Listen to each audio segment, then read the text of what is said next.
Joe Biden there in the U.S. Capitol. Now we're joined by Mr. Tony Gosling, investigative journalist, joining us from Bristol out of the U.K. for some insight into this. Hello, Tony.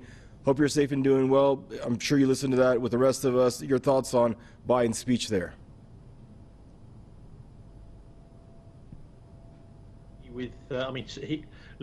He can read an auto cue. It would be interesting to see also how he's getting questions and how tough they are after that speech.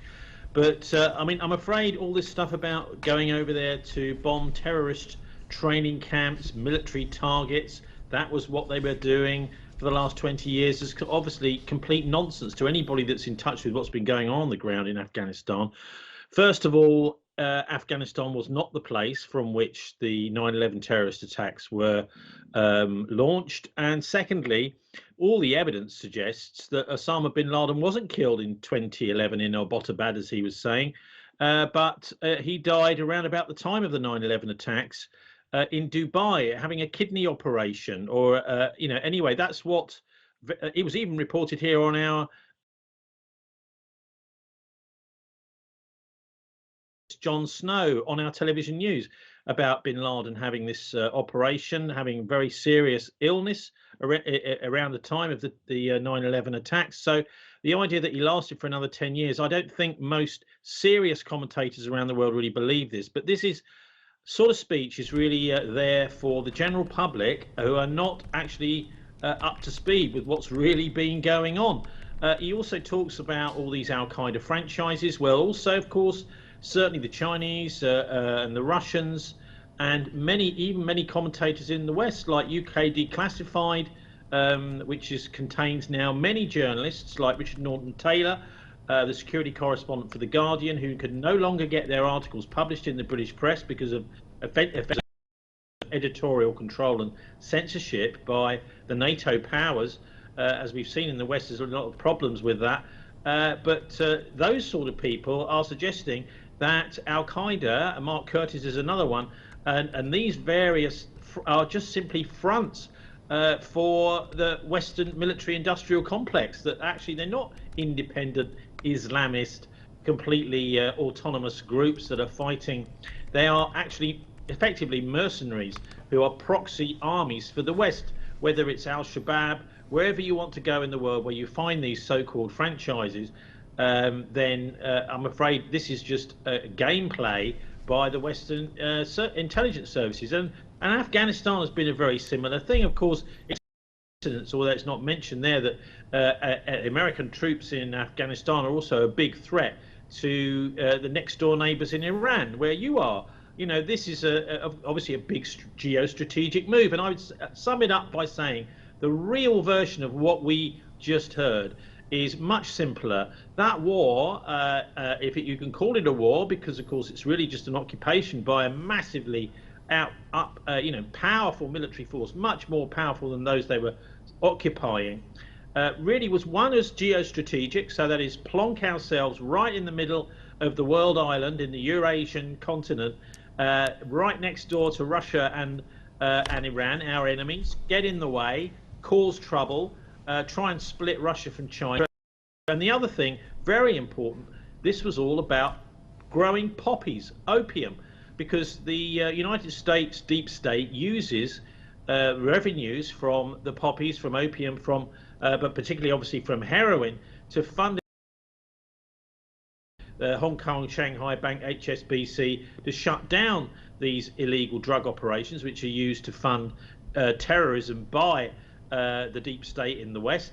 And that, I'm afraid, is what they don't do. They just allow this to continue. So whilst small businesses have to go through ridiculous bends and twists in order to get through legislation and laws here in the West to stop money laundering, the big bloc like HSBC, who were prosecuted it for billions for it in the United States,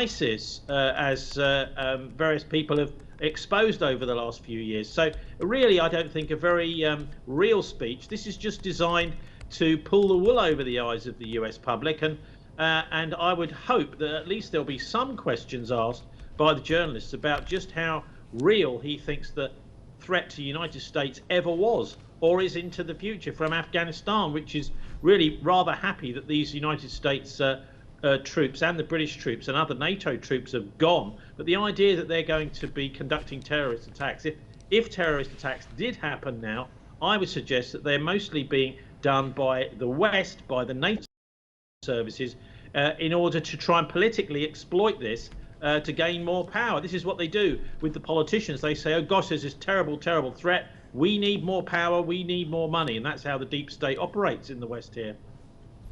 And Tony, putting the blame completely on the Afghan army and the former Afghan president, stating we gave them a winnable and attainable situation to get their country under control, and they basically are the ones who blundered it and allowed it to collapse. Is that a correct assessment? Well, of course not. I think we're also in the situation now where now the Taliban in control.